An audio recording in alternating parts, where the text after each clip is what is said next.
Good evening and welcome to Reporter mega prepoll survey. നമ്മൾ അങ്ങനെ നമ്മുടെ സർവേ തുടങ്ങി 16 സ്ഥലങ്ങൾ പിന്നിട്ടു, 16 മണ്ഡലങ്ങൾ പിന്നിട്ടു. ഇനി രണ്ട് പ്രധാനപ്പെട്ട മണ്ഡലങ്ങളാണ് ഇന്ന് നമ്മൾ ചർച്ച ചെയ്യാൻ പോകുന്നത്.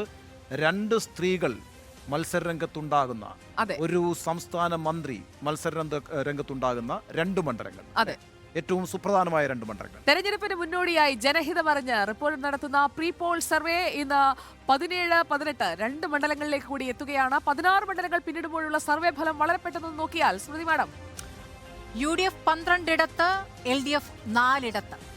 UDF-നൊപ്പമുള്ളത് കൊല്ലം, ആറ്റിങ്ങൽ, മലപ്പുറം, വയനാട്, പൊന്നാനി, ഇടുക്കി, കോഴിക്കോട്, ആലപ്പുഴ, ചാലക്കുടി, പാലക്കാട്, എറണാകുളം, കോട്ടയം എന്നിവയാണെങ്കിൽ LDF-നൊപ്പം കാസർഗോഡ്, മാവേലിക്കര, പത്തനംതിട്ട, കണ്ണൂർ. 4 മണ്ഡലങ്ങൾ. ആ 4-ൽ നിന്ന് ഉയരാൻ LDF-ന് കഴിയുമോ? സിറ്റിംഗ് സീറ്റുകൾ ഇന്ന് നമ്മൾ പരിശോധിക്കുന്നതിൽ ഏതെങ്കിലും ഒരു സിറ്റിംഗ് സീറ്റ് വീഴുമോ എന്നുള്ളതാണ് ഏറ്റവും പ്രധാനപ്പെട്ട വിഷയം. നിലവിലെ ടാലി 12-4. ഇന്ന് രണ്ട് മണ്ഡലങ്ങൾ കൂടി പ്രേക്ഷകരുടെ മുന്നിലേക്ക് നമ്മൾ എത്തിക്കുന്നു. വടകരയുമായി ഏറെ പ്രാധാന്യമുള്ള രണ്ട് മണ്ഡലങ്ങൾ. അതെ, വടകരയും ഒപ്പം ആലത്തൂരും. വടകര, ആലത്തൂർ. നേരത്തെ ഉണ്ണി സർ സൂചിപ്പിച്ചതുപോലെ രണ്ടിടത്തും വനിതാ സ്ഥാനാർത്ഥികളുണ്ട്. LDF-ന് വേണ്ടി KK ശൈലജ വടകര ഇറങ്ങുകയാണെങ്കിൽ ആലത്തൂരിൽ രമ്യ ഹരിദാസ് ഇറങ്ങുന്നു. അതോടൊപ്പം തന്നെ K രാധാകൃഷ്ണൻ, സംസ്ഥാന മന്ത്രിയായ K രാധാകൃഷ്ണനെ തന്നെ രംഗത്തിറക്കി LDF അവിടെ വലിയൊരു പോരാട്ടത്തിന് തയ്യാറെടുക്കുന്നു. ഈ രണ്ടു മണ്ഡലങ്ങളും കേരളം ഏറ്റവും ആകാംക്ഷയോടെ നോക്കുന്ന മണ്ഡലങ്ങളായിരിക്കുമെന്ന കാര്യത്തിൽ തർക്കമില്ല.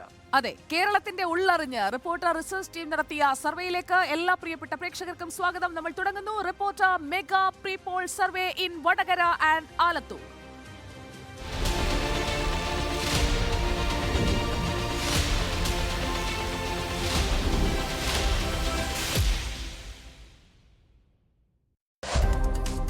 രാഷ്ട്രീയ കേരളത്തിന്റെ മനസ്സ് ചിരിഞ്ഞ് ദിവസങ്ങളോളം നടത്തിയ സാമ്പിൾ ശേഖരണം. 19,223 വോട്ടർമാരുടെ ഉള്ളറിഞ്ഞ സാമ്പിൾ ശേഖരണം. 28 ഫീൽഡ് ഇൻവെസ്റ്റിഗേറ്റേഴ്സ്, 12 ദിവസം 20 ലോക്സഭാ മണ്ഡലങ്ങളിലെ നിയമസഭാ മണ്ഡലങ്ങൾ കേന്ദ്രീകരിച്ച് നടത്തിയ വിവരശേഖരണം. ഏറ്റവും അധികം വോട്ടർമാർ മനസ്സ് തുറന്ന സർവേ. അഭിപ്രായങ്ങൾ രേഖപ്പെടുത്തിയതിൽ 51% സ്ത്രീകളും 49% പുരുഷന്മാരുമാണ്. ഹിന്ദു വിഭാഗത്തിലെ 55% പേരും 26% മുസ്ലിങ്ങളും 19% ക്രൈസ്തവരും സർവേയിൽ പങ്കാളികളായി. ജനുവരി 28 മുതൽ ഫെബ്രുവരി 8 വരെയാണ് മെഗാ പ്രീപോൾ സർവേ നടന്നത്. Reporter, the complete election channel. നമ്മൾ ആദ്യം പരിശോധിക്കുന്നത് വടകര മണ്ഡലത്തെയാണ്. കോഴിക്കോടിന്റെയും കണ്ണൂരിന്റെയും രാഷ്ട്രീയ ബോധം ആറ്റിക്കുറുക്കിയെടുത്ത മണ്ഡലമാണ് വടകര. വർഷങ്ങളോളം CPIM കാത്തുസൂക്ഷിച്ച മണ്ഡലം ഇപ്പോൾ കോൺഗ്രസിന്റെ കൈകളിലാണ്. കോലീബി സഖ്യമടക്കം രാഷ്ട്രീയ പരീക്ഷണങ്ങൾ ഒരുപാട് കണ്ട ദേശമാണ്. TP ചന്ദ്രശേഖരന്റെ അരുംകൊലയെക്കൊണ്ട് വിറങ്ങലിച്ചു പോയ രാഷ്ട്രീയ ഇടനാഴി കൂടിയാണ് ഈ പ്രദേശം. രാഷ്ട്രീയ കളരിപ്പയറ്റിന്റെ കോട്ടയിൽ ഇത്തവണയും രാഷ്ട്രീയ പോരാട്ടത്തിന് വീര്യം ഏറും. വടകര വടക്കൻ പാട്ടുകളിലൂടെ പാടിപ്പതിഞ്ഞ കളരിയംഗത്തിന്റെ വീറും വാശിയും ഏറെയുള്ള നാട്. കമ്മ്യൂണിസ്റ്റ് പോരാട്ടങ്ങളുടെ ചരിത്രം പേറുന്ന വൈകാരികത, സോഷ്യലിസ്റ്റ് പോരാളികളുടെ വിളനിലം. കടത്തനാടൻ മണ്ണിൽ കരുത്തരായി RMPയും 15 വർഷമായി UDF-ന്റെ കൈക്കുള്ളിലാണ് വടകര. ലോക്സഭയിലേക്ക് സോഷ്യലിസ്റ്റുകളെയും കമ്മ്യൂണിസ്റ്റുകളെയും കോൺഗ്രസിനെയും വിജയിപ്പിച്ച പാരമ്പര്യം. 1957 നടന്ന ആദ്യ തിരഞ്ഞെടുപ്പിൽ പ്രജാ സോഷ്യലിസ്റ്റ് പാർട്ടിയുടെ KB മേനോനെയാണ് വടകരക്കാർ തിരഞ്ഞെടുത്തത്. 1962 നടന്ന രണ്ടാം തിരഞ്ഞെടുപ്പിൽ കമ്മ്യൂണിസ്റ്റ് സ്വതന്ത്രനായ AV രാഘവൻ വിജയിച്ചു. 91 വരെ സോഷ്യലിസ്റ്റ് പാർട്ടികളോ കോൺഗ്രസ് ഇടതു പിന്തുണയുള്ള കോൺഗ്രസ് പാർട്ടികളോ ആണ് വടകര കടന്നത്. 1996 CPIM വടകര ആദ്യമായി പിടിച്ചെടുക്കുന്നത്. 71 മുതൽ 91 വരെ 6 തവണയാണ് KP ഉണ്ണികൃഷ്ണൻ വടകര MP ആയത്. 6ാം വട്ടം കളം മാറി മത്സരിച്ചപ്പോൾ CPIM-ലെ O ഭരതൻ മലർത്തിയടിച്ചു. 2004 CPIM-ന് അവസാനമായി മണ്ഡലത്തിൽ ജയിക്കാനായത്. 1,30,000-ലേറെ വോട്ടിന്റെ ഭൂരിപക്ഷത്തിലായിരുന്നു P സതീദേവിയുടെ ജയം. 2009 ആയതോടെ കഥ മാറി. TP ചന്ദ്രശേഖരൻ CPIM വിട്ട് റവല്യൂഷണറി മാർക്സിസ്റ്റ് പാർട്ടി ഉണ്ടാക്കി. CPIM ആടിയുലഞ്ഞു. സതീദേവി തന്നെ സ്ഥാനാർത്ഥിയായെങ്കിലും മുല്ലപ്പള്ളി രാമചന്ദ്രൻ 1,00,000 വോട്ടിന്റെ ഭൂരിപക്ഷത്തിന് സതീദേവിയെ തളച്ചു. 2014 മുല്ലപ്പള്ളി വടകരയെ നയിച്ചു. AN ഷംസീറിലൂടെ മണ്ഡലം പിടിക്കാനുള്ള CPM തന്ത്രം പാളി. 2012 TP ചന്ദ്രശേഖരന്റെ കൊലപാതകവും പിണറായിയുടെ കുലംകുത്തി പ്രയോഗവും പാർട്ടി വിലക്ക് മറികടന്ന് VS അച്യുതാനന്ദൻ ചന്ദ്രശേഖരന്റെ വീട് സന്ദർശിച്ചതുമെല്ലാം CPM-നെ തിരിച്ചടിച്ചു. 2019 അങ്കത്തട്ടിൽ 18ാം അടവ് പ്രയോഗിക്കാൻ കരുത്തനായ P ജയരാജനെ പാർട്ടി ഇറക്കി. മറുവശത്ത് അടവും തടവുമെല്ലാം നന്നായിട്ടറിയാവുന്ന K മുരളീധരനും. വടകര 84,000 വോട്ടിന്റെ ഭൂരിപക്ഷത്തിൽ മുരളീധരനെ ജയിപ്പിച്ചു. K മുരളീധരൻ തന്നെ ഇത്തവണയും UDF സ്ഥാനാർത്ഥിയാകും. കഴിഞ്ഞ 5 വർഷത്തിനുള്ളിൽ മുരളീധരൻ വടകരയ്ക്ക് രാഷ്ട്രീയ ഭേദമന്യേ സ്വീകാര്യനായി കഴിഞ്ഞു. TP ചന്ദ്രശേഖരനെ കൊന്നത് CPM തന്നെയാണെന്ന് പരമോന്നതമായ ഹൈക്കോടതി വിധിയെഴുതിയ ഒരു സാഹചര്യത്തിൽ തെരഞ്ഞെടുപ്പ്. വടകരക്കാർ എന്നും കൊലപാതകരക്ഷിതരാണ്. പ്രതിപക്ഷ MP ആയിട്ട് പോലും വടകരയുടെ വികസനത്തിൽ അദ്ദേഹം വഹിച്ച പങ്ക് വളരെ നിർണായകമാണ്. അതുകൊണ്ട് തന്നെ ഇത്തവണത്തെ വിജയം UDF-നാണ്. 3 തവണ ലോക്സഭാ സീറ്റ് നഷ്ടപ്പെട്ടതിന്റെ ക്ഷീണത്തിലാണ് CPIM. കഴിഞ്ഞ തവണ വടകര നിയമസഭാ സീറ്റും പാർട്ടിക്ക് നഷ്ടമായി. അതും TP ചന്ദ്രശേഖരന്റെ വിധവ KK രമയോടെ എന്നത് വേദനയുടെ ആക്കം കൂട്ടുന്നുണ്ട്. ഏതു വിധേനയും വടകര തിരിച്ചുപിടിക്കുക എന്നത് മാത്രമാണ് CPM-ന്റെ ലക്ഷ്യം. CPIM-ന്റെ കേരളത്തിലെ ഏറ്റവും സ്വീകാര്യതയുള്ള ജനകീയ മുഖം KK ശൈലജ സ്ഥാനാർത്ഥിയായെത്തുന്നതും അതിനാൽ തന്നെ. കള്ളത്തെളിവുകൾ ഉണ്ടാക്കി പാർട്ടി നേതാക്കന്മാരെ പ്രതികളാക്കാൻ നോക്കി എന്ന് പറയുന്ന കാര്യം ഇന്ന് കോടതി പോലും അംഗീകരിച്ചിരിക്കുകയാണ്. കഴിഞ്ഞ ഒട്ടേറെ തെരഞ്ഞെടുപ്പിൽ ഇത് പറഞ്ഞുകൊണ്ടിരുന്നല്ലോ. ഒട്ടേറെ തെരഞ്ഞെടുപ്പിൽ ഇത് പറഞ്ഞിട്ടും കോഴിക്കോട്, കണ്ണൂർ ജില്ലകളിലാണല്ലോ കഴിഞ്ഞ 2021 ഏറ്റവും ഒടുവിൽ നടന്ന തെരഞ്ഞെടുപ്പിൽ ഏറ്റവും കൂടുതൽ സീറ്റുകൾ കിട്ടിയത്. അതുകൊണ്ട് അതിലൊന്നും ഞങ്ങൾക്ക് വേറെ സംശയമൊന്നുമില്ല. വടകര ലോക്സഭാ മണ്ഡലത്തിൽ കാര്യമായ ചലനമുണ്ടാക്കാൻ BJPക്ക് ഇതുവരെ കഴിഞ്ഞിട്ടില്ല. വോട്ടുനില 1,00,000 ഇതുവരെ കടന്നിട്ടില്ല. ആ ചരിത്രം തിരുത്താനാണ് BJP ഇത്തവണ കുപ്പുകൂട്ടുന്നത്. വടകരയിൽ നിന്ന് ആര് ജയിക്കുന്നു, അല്ലെങ്കിൽ LDF-ൻ്റെയോ UDF-ൻ്റെയോ ഒരാൾ ജയിച്ചത് കൊണ്ട് ഒരു പ്രയോജനവുമില്ല എന്നുള്ളത് കഴിഞ്ഞ നാളുകളിലെ അനുഭവമാണ്. കാരണം അവിടെ ഒരു MP ഉണ്ടോ എന്ന് പോലും അറിയില്ല. കളരിപ്പോരിനേക്കാൾ വീറും വാശിയും നിറഞ്ഞ പോരാട്ടമാകും വടകരയിൽ ഇത്തവണ എന്നത് തീർച്ച.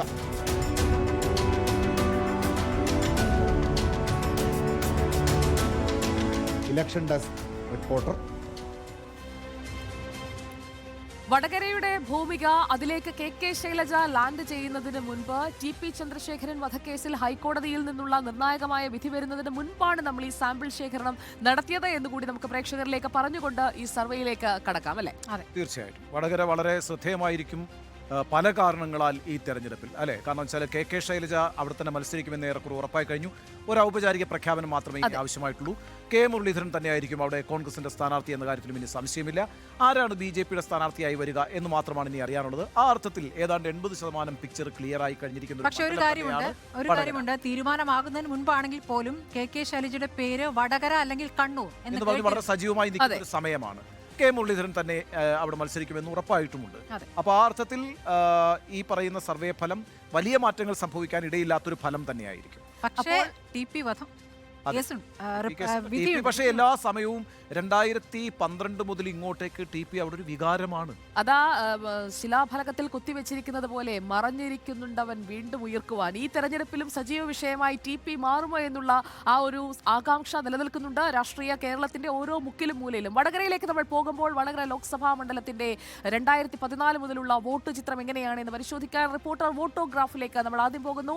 വടകര മണ്ഡലത്തിന്റെ വോട്ടോഗ്രാഫിലേക്ക് നമ്മൾ വന്നു കഴിഞ്ഞാൽ 2014, 2019, 2021 രണ്ട് ലോക്സഭാ തെരഞ്ഞെടുപ്പുകളിലും ഒരു നിയമസഭാ തെരഞ്ഞെടുപ്പിലും വടകര ലോക്സഭാ മണ്ഡലം ചിന്തിച്ചത് എങ്ങനെയാണ് നോക്കൂ. 2014 നേരിയ വ്യത്യാസത്തിനാണ് അവിടെ ഭരണം പിടിക്കാൻ കഴിയുന്നത് എന്നത് എടുത്തു നോക്കേണ്ടതാണ്. 43.37 43.34 വളരെ ചെറിയ ഒരു മാർജിനിലായിരുന്നു. 3000 വോട്ടിന്റെ ഭൂരിപക്ഷത്തിലാണ് മുല്ലപ്പള്ളി അവിടെ ജയിക്കുന്നത്. അതെ, AN ഷംസീർ ആയിരുന്നു. ഏറെക്കുറെ വീണുപോയി എന്ന് കരുതിയിടത്താണ് അന്നത്തെ ആ ജയം എന്നുള്ളത് വളരെ പ്രധാനപ്പെട്ട കാര്യമാണ്. 2014 വോട്ട് വിഹിതം അങ്ങനെ നിൽക്കുന്നു. 2019 മറ്റിടങ്ങളിൽ ആഞ്ഞു വീശിയ ആ കാറ്റ് വടകരയിൽ നല്ലപോലെ വീശിയത് K മുരളീധരന് അനുകൂലമായി വരികയും ചെയ്യുന്ന കാഴ്ച നമ്മൾ കാണുന്നു. 49.43% വോട്ടുകളാണ് UDF-ന് 2019 സമാഹരിക്കാൻ കഴിഞ്ഞത്. LDF-ന് കഴിഞ്ഞ തവണത്തേക്കാൾ വോട്ട് വിഹിതം കുറഞ്ഞു, 14 കുറയുന്നു, 41.49. 8% വ്യത്യാസം. അതായത് 84,000 വോട്ടിന്റെ ഭൂരിപക്ഷത്തിൽ K മുരളീധരൻ വിജയിക്കുന്നു. K മുരളീധരൻ അന്ന് തിരുവനന്തപുരത്തുനിന്ന് യാത്ര ചെയ്യുമ്പോൾ ഞാൻ ആ തീവണ്ടിയിൽ അദ്ദേഹത്തെ അഭിമുഖം ചെയ്തിരുന്നു. അന്ന് വട്ടിയൂർക്കാവ് MLA ആയിരിക്കുമ്പോഴാണ് അദ്ദേഹം പോകുന്നത്. അത് ആത്മവിശ്വാസം പ്രകടിപ്പിക്കുമ്പോഴും പി ജയരാജനോടാണ് ഏറ്റുമുട്ടാൻ പോകുന്നത്. എതിരാളി അതും കരുത്തരാണെന്നുള്ള വടകര പേടിയുണ്ടായി. പോലൊരു മണ്ഡലത്തിൽ, അതെ. മുല്ലപ്പള്ളി രാമേന്ദ്രനെതിരെ ശക്തമായ ആന്റി ഇൻകംബൻസി ഉള്ള മണ്ഡലത്തിൽ അതെ. അങ്ങോട്ടേക്ക് വട്ടിയൂർക്കാവിലെ MLA എന്ന നിലയ്ക്ക് യാത്ര ചെയ്യുമ്പോൾ ചില ആശങ്കകളൊക്കെ കെ മുരളീധരൻ ഉണ്ടായിരുന്നു. പക്ഷേ കെ മുരളീധരൻ അവിടെ അത്ഭുതമുണ്ടാക്കി എന്നുള്ളതാണ്. ഒരു കാര്യമുണ്ട്, വടകരയിലെ മത്സരത്തിന് ശേഷം പി ജയരാജൻ അങ്ങ് രാഷ്ട്രീയമായി ഏത് രൂപത്തിൽ അദ്ദേഹം മാറി എന്നുള്ളതും അവിടെ ചരിത്രമാണ്. കാരണം വെച്ചാൽ അന്ന് ജില്ലാ സെക്രട്ടറി ആയിരുന്ന പി ജയരാജൻ കണ്ണൂരിൽ നിന്ന് വടകരയിൽ വന്ന് മത്സരിക്കുന്നു. പി ജയരാജനും മാത്രമാണ് പിന്നീട് ജില്ലാ സെക്രട്ടറി സ്ഥാനം ലഭിക്കാതെ പോയത്. KN ബാലഗോപാലിന് കൊല്ലത്ത് ജില്ലാ സെക്രട്ടറി നിഷ്കാസനത്തിനായുള്ള വേദി ഒരുക്കൽ കൂടിയായി മാറി വടകര. പക്ഷേ VN വാസുവിന് പറ്റി.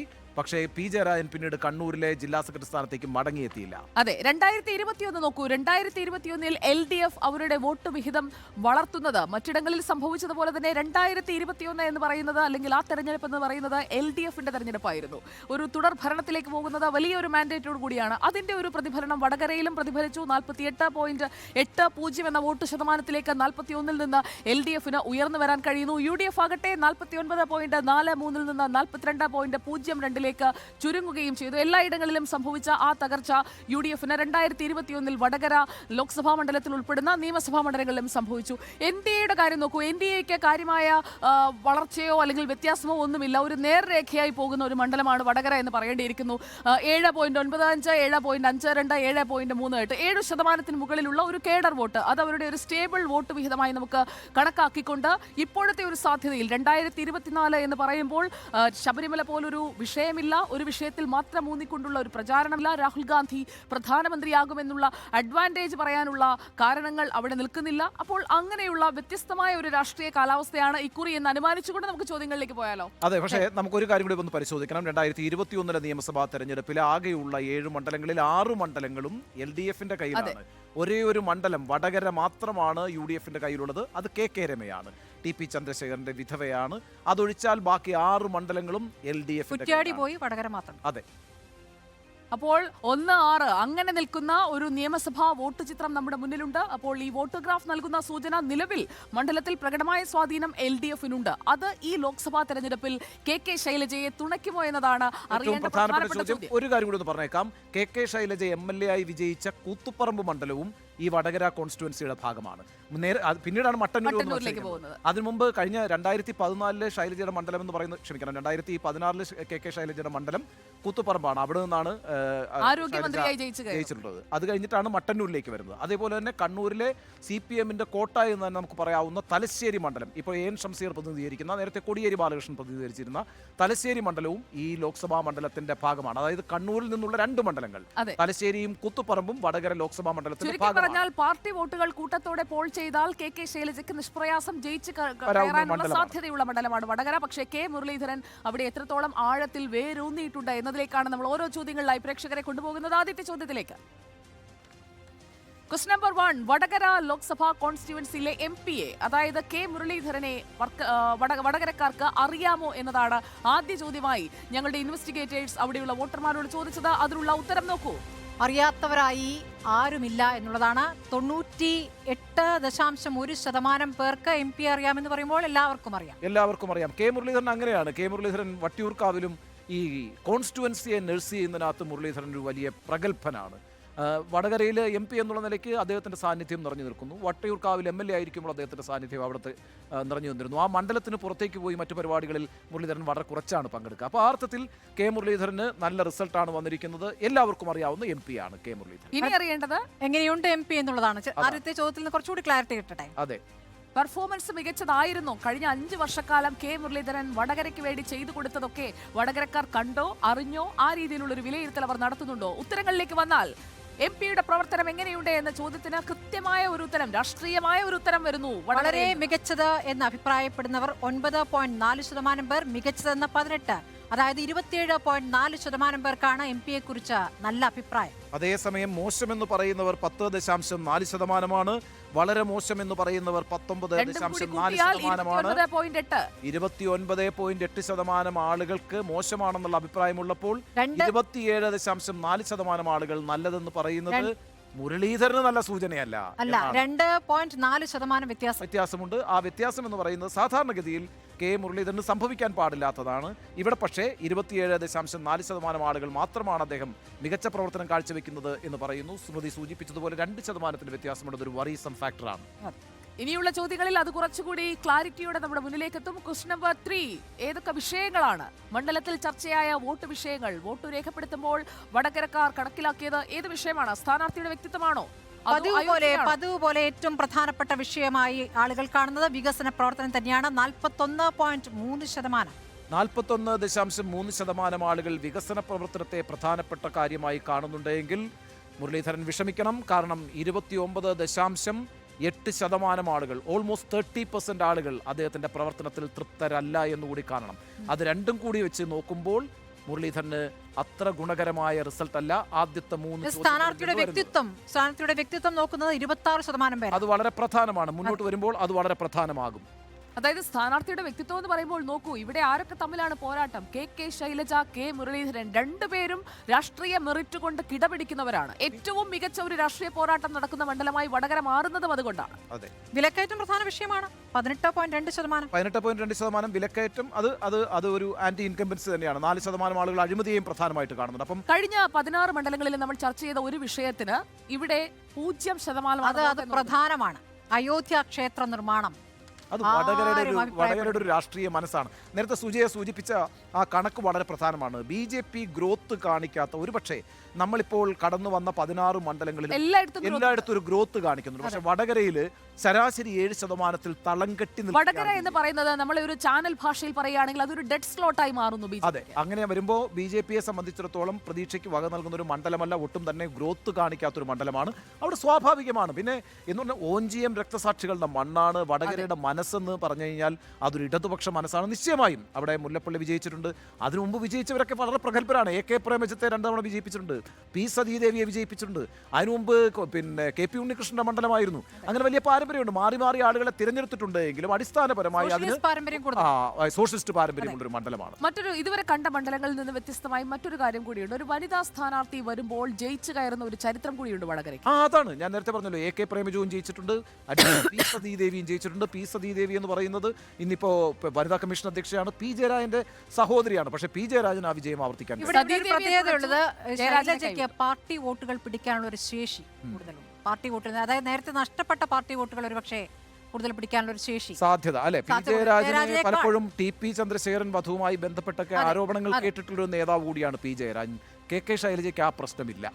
ഓക്കെ, അങ്ങനെയാണെങ്കിൽ നേരത്തെ ഉണ്ണി സാർ പറഞ്ഞല്ലോ BJPക്ക് അവിടെ ഗ്രോത്ത് ഇല്ല എന്ന്. പക്ഷെ പ്രധാനമന്ത്രി നരേന്ദ്രമോദിയോടുള്ള ഒരു താല്പര്യം പല മണ്ഡലങ്ങളിലും നമ്മൾ കടന്നു വന്ന 16 ഏറെക്കുറെ മികച്ചതിലും അല്ലെ മികച്ച രീതിയിലുള്ള ഒരു വിലയിരുത്തൽ നരേന്ദ്രമോദിക്ക് വരുന്നുണ്ട്. BJPയുടെ വോട്ടോഗ്രാഫ് അല്ല ഞാൻ പറയുന്നത്, നരേന്ദ്രമോദിയോടുള്ള ഒരു താല്പര്യം കാണിക്കുന്നുണ്ട്. ഇവിടെ അതൊരു ഡിസിസീവ് ഫാക്ടർ ആകുമോ എന്നുള്ള ചോദ്യത്തിലേക്ക് നമ്മുടെ ക്വസ്റ്റ്യൻ നമ്പർ 4 നമ്മൾ വന്നാൽ, ആരായിരിക്കണം അടുത്ത പ്രധാനമന്ത്രി? രാഹുൽ ഗാന്ധിയാണോ അതോ നരേന്ദ്രമോദിയാണോ അടുത്ത പ്രധാനമന്ത്രി ആകേണ്ടത്? BJPയോടാണോ താല്പര്യമെന്നുള്ള വടകര പറയുന്നു രാഹുൽ ഗാന്ധി ആകണമെന്ന്. 46.1% രാഹുൽ ഗാന്ധിക്കൊപ്പമാണ്. നരേന്ദ്രമോദി ആകണമെന്ന് ആഗ്രഹിക്കുന്നവർ 35.9%, അതായത് 10% വ്യത്യാസം. 10% വ്യത്യാസം, 11% വ്യത്യാസമുണ്ട്. 11% വ്യത്യാസം തീർച്ചയായിട്ടും നിർണായകമാണ്. അത് നിശ്ചയമായി നമുക്ക് ഉറപ്പിക്കാം. വടകരയുടെ മനസ്സെന്ന് പറയുന്നത് ഞാൻ വിചാരിക്കുന്നത് ഇന്ത്യ മുന്നണിക്കൊപ്പമാണ്, അതൊരു പ്രതിപക്ഷത്തിനൊപ്പമാണ്. അത് രാഹുൽ ഗാന്ധി എന്ന് പറയുന്നത് നമ്മൾ ചോയ്സ് കൊടുത്തിരിക്കുന്ന രാഹുൽ ഗാന്ധിയാണ്. സീതാറാം യെച്ചൂരിയുടെ പേര് നമ്മളോട് പറഞ്ഞിട്ടില്ല. അപ്പോൾ സ്വാഭാവികമായിട്ടും വടകരയുടെ ഒരു ഓപ്ഷൻ എന്ന് പറയുന്നത് പ്രതിപക്ഷത്ത് നിന്ന് ഒരു നേതാവ് എന്നുള്ളത് തന്നെയാണ്. അതാണ് രാഹുൽ ഗാന്ധി എന്ന് പറയുന്നത്. ഞാൻ പറയുന്നത് പ്രധാനമായും എടുത്തു പറയുന്നത് അതുകൊണ്ട് അത് കോൺഗ്രസിന് അനുകൂലമാണ് എന്ന് വിചാരിക്കേണ്ട. അത് കോൺഗ്രസിന് അനുകൂലമാണ് എന്ന് വിചാരിക്കേണ്ട എന്നതിനൊപ്പം തന്നെ നോക്കൂ, 7% മാത്രം വോട്ട് വീതമുള്ള ഒരു പാർട്ടിയുടെ ഇപ്പോഴത്തെ പ്രധാനമന്ത്രി, വടകരയിൽ 7% ഒരു സ്റ്റേബിൾ ആയിട്ടുള്ള വോട്ട് വീതം, അത് 35-ലേക്ക് എത്തുകയാണ്. നരേന്ദ്രമോദി ഒരു വ്യക്തി എന്നുള്ള നിലയ്ക്ക് കേരളത്തിലെ എല്ലാ മണ്ഡലങ്ങളിലും വോട്ട് നേടിയിട്ടുണ്ട്. അത് ഈ 16 മണ്ഡലങ്ങൾ കടന്നിപ്പോൾ 17ാമത്തെ മണ്ഡലത്തിൽ വരുമ്പോൾ ഒരിക്കൽ കൂടി നമ്മൾ ആ യാഥാർത്ഥ്യത്തെ ഫേസ് ചെയ്യുകയാണ്. കഴിഞ്ഞ ദിവസം നമ്മൾ ചർച്ച ചെയ്തതുപോലെ നരേന്ദ്രമോദിക്ക് കേരളത്തിൽ എല്ലാ മണ്ഡലങ്ങളിലും അല്ലെങ്കിൽ കേരളത്തിലെ ജനങ്ങൾക്കിടയിൽ ഒരു പ്രതിച്ഛായ നിർമ്മാണം സാധ്യമായിട്ടുള്ളത് വികസനം കൊണ്ടുവരുന്ന ഒരാളെന്നുള്ള നിലയ്ക്കും ഒക്കെയാണ്. ആ അർത്ഥത്തിൽ ഒരു കേപ്പബിൾ, അഴിമതിയില്ലാത്ത കേപ്പബിൾ ആയിട്ടുള്ള പിന്നെ വികസനം കൊണ്ടുവരുന്ന ഒരു നേതാവ് എന്നുള്ള നിലയ്ക്കുള്ള ആ പ്രതിച്ഛായയുണ്ട്. ആ പ്രതിച്ഛായയുടെ പിൻബലത്തിലാണ് ഈ ഗ്രോത്ത് റേറ്റ് ഇപ്പോൾ വന്നിരിക്കുന്നത്. നമ്മൾ ശ്രദ്ധിച്ചാൽ മതി, 2014 മുതൽ ഇങ്ങോട്ടാണ് കണ്ടിന്യൂസ് ആയിട്ട് BJP ഗ്രോത്ത്, നല്ല ഗ്രോത്ത് ശതമാന ബേസിസിൽ തന്നെ ഉണ്ടാക്കിക്കൊണ്ടിരിക്കും. ഓക്കെ, അടുത്ത ചോദ്യത്തിലേക്ക് പോകാം. അങ്ങനെയാണെങ്കിൽ നരേന്ദ്രമോദി സർക്കാരിനെ കുറിച്ച് എന്താണ് വടകര പറയുന്ന ഉത്തരം എന്നതും പ്രധാനപ്പെട്ടതാണ്. അത്രയ്ക്ക് നല്ല പെർഫോമൻസ് ആണോ അതോ വളരെ മോശമാണോ? എന്താണ് വടകരയുടെ ഉത്തരമെന്ന് നമുക്ക് നോക്കാം. വടകരയുടെ മനസ്സിൽ നരേന്ദ്രമോദി സർക്കാരിന്റെ പെർഫോമൻസിനെ കുറിച്ചുള്ള വിലയിരുത്തൽ എന്താണ് എന്ന ഡയറക്റ്റ് ക്വസ്റ്റ്യൻ ആണ് നമ്മുടെ ഇൻവെസ്റ്റിഗേറ്റേഴ്സ് ചോദിച്ചത്. അതിനുള്ള മറുപടി നോക്കൂ. വളരെ മികച്ചതെന്ന 10.8% പേർ, മികച്ചതെന്ന 12.9% പേർ. അതായത് 23.7% പേർക്ക് മോദി സർക്കാരിനെ കുറിച്ച് നല്ല അഭിപ്രായം. എന്നാൽ മോശം അഭിപ്രായം രേഖപ്പെടുത്തുന്നവർ 12.9%. വളരെ മോശം എന്ന് പറയുന്നത് 17.9%. അതായത് 30.8% ആളുകൾക്ക് മോശം അഭിപ്രായമാണുള്ളത്. വടകരയിൽ നമുക്കത് പ്രതീക്ഷിക്കാം നിശ്ചയമായും. അപ്പോൾ കേന്ദ്ര സർക്കാരിന് എതിരായൊരു വികാരം അവിടെ നിലനിൽക്കുന്നുണ്ട്. ആ വ്യത്യാസം എന്ന് പറയുന്നത് വലിയ വ്യത്യാസവുമാണ്, 7% വ്യത്യാസവുമാണ്. അതായത് പ്രതിപക്ഷവുമായി ബന്ധപ്പെട്ട് നോക്കുമ്പോൾ പ്രതിപക്ഷ സർക്കാർ ഉണ്ടാകട്ടെ എന്ന് ആഗ്രഹിക്കുന്നവരും നരേന്ദ്രമോദി തുടരട്ടെ എന്ന് ആഗ്രഹിക്കുന്നവരും തമ്മിൽ ഏതാണ്ട് 10% വ്യത്യാസം വരുന്നു. മികച്ച സർക്കാരാണോ അല്ലയോ എന്ന ചോദ്യത്തിന് ഏതാണ്ട് 7% വ്യത്യാസം വരുന്നു. അങ്ങനെ നോക്കുമ്പോൾ BJPക്ക് പ്രതീക്ഷ നൽകുന്ന ഒരു ഏരിയ അവിടെയില്ല. ഞാൻ പറയുന്നത് BJP മുന്നേറ്റം, അവരുടെ ഒരു ശതമാനത്തിൽ തന്നെ വർധന നടത്താനുള്ള സാധ്യത വളരെ കുറവാണ് എന്ന് നമുക്ക് വേണമെങ്കിൽ വിചാരിക്കാം. എന്നാൽ പ്രതിപക്ഷ പാർട്ടികൾക്ക്, അത് രണ്ടു കൂട്ടർക്കും ആകാം കേട്ടോ, കോൺഗ്രസിനും ഇടതുപക്ഷത്തിനും ഒരുപോലെ പ്രതീക്ഷ നൽകുന്ന മണ്ണാണ് വടകര. അങ്ങനെയെങ്കിൽ ശക്തമായ മത്സരം നടക്കുമെന്ന് പറയുന്ന വടകരയിൽ പിണറായി സർക്കാരിനെ കുറിച്ചുള്ള അഭിപ്രായം എന്താണെന്ന് പരിശോധിക്കേണ്ടിയിരിക്കും. അതെ, നരേന്ദ്രമോദി സർക്കാരിനോടുള്ള ഒരു വിപ്രതിപത്തി അവിടെ നിലനിൽക്കുന്നു. അതേസമയം ഇടതുപക്ഷത്തിന് വളക്കൂറുള്ള വടകരയുടെ മണ്ണിൽ, ഉണ്ണിസാറിന്റെ ഭാഷയിൽ പറഞ്ഞാൽ ചുവന്ന മണ്ണിൽ, വടകരയുടെ ചുവന്ന മണ്ണ് എങ്ങനെയാണ് പിണറായി വിജയൻ സർക്കാരിനെ വിലയിരുത്തുന്നത്? എങ്ങനെയുണ്ട്? ഹൗ ഇസ് പിണറായി സർക്കാർ? വളരെ മികച്ചതാണോ അതോ മോശമാണോ? വടകര വീണ്ടും ഞെട്ടിക്കുന്നു. അതെ, വളരെ മികച്ചത് 2.7% പേരാണ് അഭിപ്രായപ്പെടുന്നത്. മികച്ചതെന്ന 14.6, അതായത് 17.3% പേർക്ക് നല്ല അഭിപ്രായമാണ്. അതേസമയം മോശം എന്ന് പറയുന്നവർ നോക്കൂ, 12.9%. വളരെ മോശം എന്ന് പറയുന്നത് 24.4%. രണ്ടും കൂടി ചേരുമ്പോൾ മോശം എന്ന അഭിപ്രായത്തിന് കിട്ടുന്ന പെർസെൻറ്റേജ് എന്ന് പറയുന്നത് 37.3%. അതായത് 17-37